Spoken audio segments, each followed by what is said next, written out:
இது சாதாரண கட்சி இல்லடா. இங்க பாருங்கடா, எத்தனை தாய்மார்கள் வந்திருக்காங்க, எத்தனை சகோதர சகோதரிகள் வந்திருக்காங்க.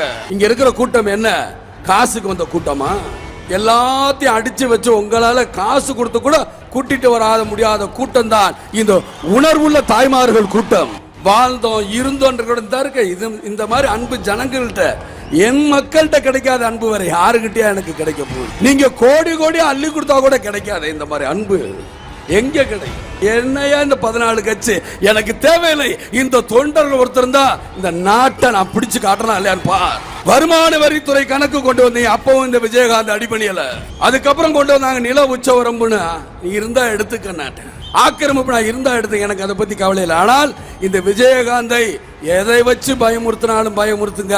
ஆனா விஜயகாந்த் எதை வேணாலும் நீங்க விலை கொடுத்து வாங்குங்க. ஆனால் என்கிட்ட இருக்க தைரியத்தை மாத்திரம் உங்களால் விலை கொடுத்து வாங்கவே முடியாது. ஆனா இன்னைக்கு எந்த அளவுக்கு விலைவாசி ஏறி போயிருக்குங்கிற பேசுவாங்களா? பேச மாட்டாங்க. இவங்களுக்கு தேவை கூட்டணி ஆட்சி. தனித்தனியாக தேர்தலை வந்து நில்லுங்க, நான் சந்திக்கிறேன். உங்களால முடியுதா? என்ன பிஞ்சு பிஞ்சு போடா பிடிச்சு போலீஸ் ஸ்டேஷன்ல போடுவீங்க? என்ன பண்றீங்க?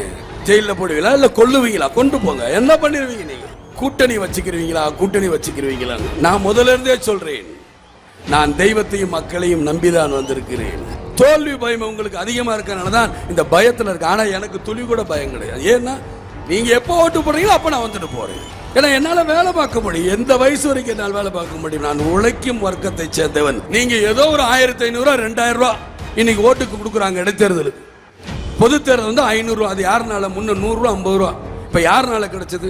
தேசிய முற்போக்கு திராவிடர்கள் ஒரு கட்சி வளர்ந்தனாலதான் உங்களுக்கு 500 ரூபா கிடைச்சது. ஏங்க நீங்க சொந்தக்காரங்களுக்கு ஏதோ கொடுக்குறீங்க? யார் இருக்கா? நீ வரல விட்டு சொல்லு. ஒரு 3-4 பேருக்கு மேல.